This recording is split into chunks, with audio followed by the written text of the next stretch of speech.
J'ai appelé le topo l'extinction de voix, parce qu'on appelait ça la voie royale. Maintenant, je vais vous parler de ce qu'on est, les HU, hospitalo-universitaires. Eh ben, on a statutairement des casquettes. On en a 3 statutaires. Le soin RGD, le rare, le grave, le difficile, et le SC, le soin courant. Puis vous avez l'enseignement et la recherche. L'enseignement, c'est terminer l'enseignement à la papa, à la con avec les PowerPoint de merde. Il y a de la science de la pédagogie. On demande à tous nos candidats de se former aux méthodes de pédagogie moderne. Et derrière, la courroie de transmission, elle a du mal parce qu'on n'est pas assez nombreux. Et puis évidemment, la recherche et l'innovation thérapeutique. Puis il y a des casquettes qui se sont rajoutées, qui sont le management. Donc, Henri, il n'y a pas d'infirmière ce matin dans le service perf, et puis il y a le monsieur emmené à la radio pour faire, tu vois, ça, c'est ça le management. Donc quand vous êtes chef de service à l'hôpital, vous êtes chef de rien. En fait, vous êtes chef de tout un tas d'emmerdes sur lesquelles vous avez 0 solution. Mon quotidien, c'est avoir 8 lits au lieu de 24. Et puis, vous avez une autre casquette qui était venue, qui est le territoire. C'est bien, enfin. Les HU ont compris, et je peux vous donner plein d'endroits où j'ai des professeurs qui s'en vont, qui prennent leur caisse et qui vont consulter à droite, à gauche, à 50 km. Superman, là, qui a enfilé toutes les casquettes. Vous voyez la tête, là? Voilà, quand on veut jouer à ça. On finit comme ça. On fait mal et on se crache. Ça n'existe pas, les hommes providentiels, on est que des équipes. Et donc, on est en burn-out. On va pas bien. Un papier qui a été fait en 2023, qui est publié dans JAMA Médecine, qui a montré qu'on était 40% des hôpitaux universitaires interrogés en burn-out, 15% avec des idées suicidaires. Et donc, le mal-être enseignant, que j'ai écrit ici, est quelque chose qui est une réalité qui nous rattrape. On est sensibilisé au mal-être des étudiants. On le fait, on s'en occupe, on a des alertes. Mais l'enseignant, celui qui est tout le temps censé être debout, tenir le cap sur le bateau, eh ben merde, il en peut plus. On va discuter cliché.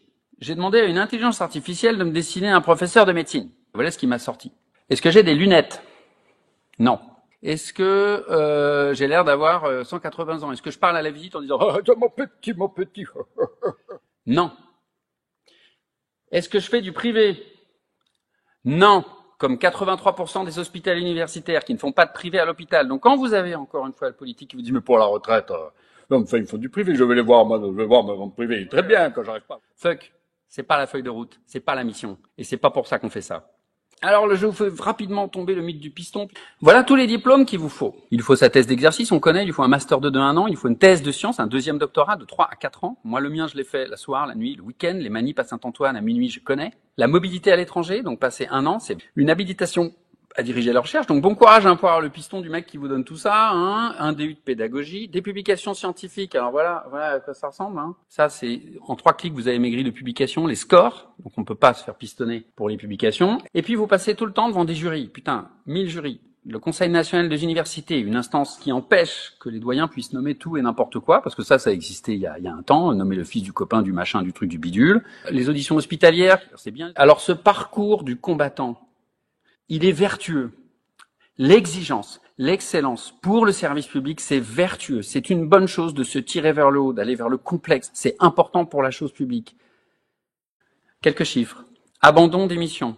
50% dans les 5 ans. Ça, c'est ce qu'on envisage, les hôpitaux universitaires.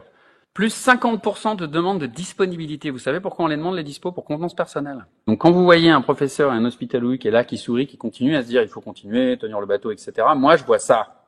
Ça, l'ours blanc tout seul sur la banquise qui emmène son petit, c'est le mentor, c'est mon travail de former un futur professeur, ça prend beaucoup de temps, vous l'aurez compris. Eh ben en fait, la banquise, elle fond. Et en fait, qu'est-ce qu'il fait l'ours polaire à la fin, quand il n'y a plus de banquise? Eh ben il se barre. Eh ben il s'installe en ville. Ouais, eh ben il part en ville. Eh ben c'est pas un problème, il est parti en ville, très bien, moi j'en ai rien à foutre, je peux poser ma plaque et demander 500 balles la consulte, mais en fait, tout ce temps qui a été mis pour faire en sorte de faire cette courroie de transmission sur l'éducation, sur la santé, eh ben, elle est perdue pour la chose publique quand on fait ça. Et ça, c'est pas une bonne chose, parce que pour l'instant, il n'y a pas la structure à le côté, et pour l'instant, on n'a pas du tout envie d'avoir des facs privées.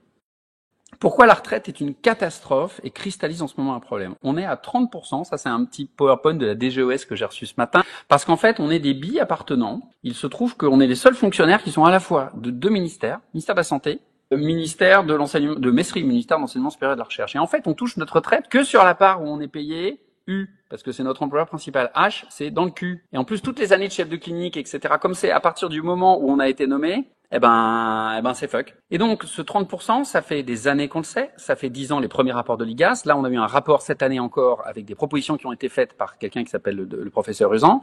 Et on a retenu la seule solution, peut-être l'adhésion à l'IRCANTEC. Ça va? C'est pas possible. Qu'est-ce que je dis à mes élèves? Tu vois 70, 80 heures par semaine, t'en peux plus. Et bah, écoute, la retraite, c'est une petite idée de sondage que je fais en ce moment à cause du problème des retraites. Pensez-vous que les jeunes hospitalo-universitaires vont abandonner si ça bouge pas? À 80%, on pense que oui. C'est pas bon, ça. Ça, c'est l'évolution du numerus clausus. On a 2,86 fois plus d'étudiants en médecine à former. De 2022 à 97. 97, c'est quand j'ai passé ma première année de médecine. Alors très bien, mais j'ai eu une discussion assez émouvante avec un représentant de l'État que je nommerai pas, qui dit « Vous avez 60 000 étudiants dans le circuit et vous êtes 6 400 hospitalo-universitaires. Ça fait un professeur pour 10 étudiants. » Bah ouais, du con. Il y a 69 matières. Il y a 367 items. Je vais pas enseigner 69 matières à 10 étudiants. D'accord? C'est pas possible. On n'est pas assez nombreux. Alors comment s'en sortir? Parce que je veux finir sur une note positive. Parce que je l'aime, ce travail. Et parce qu'il est important. Plus de H. Il n'y a pas d'homme providentiel. Il n'y a que des équipes. Et c'est comme ça que ça fonctionne. Il faut des grandes équipes. Il faut les dimensionner correctement. Ça suffit l'isolement. C'est trop petit. Il faut garder l'exigence. Il faut garder des candidats et des gens qui soient bons. Mais il faut les nommer plus facilement. Et puis, il faut répartir les casquettes. Au Canada, vous faites soit l'enseignement, soit la recherche, vous avez touché. Et la retraite, j'ai terminé par merde à la fin. Merde à la fin.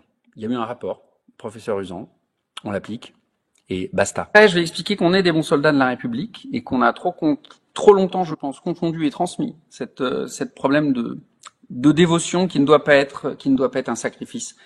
C'est pas la même chose.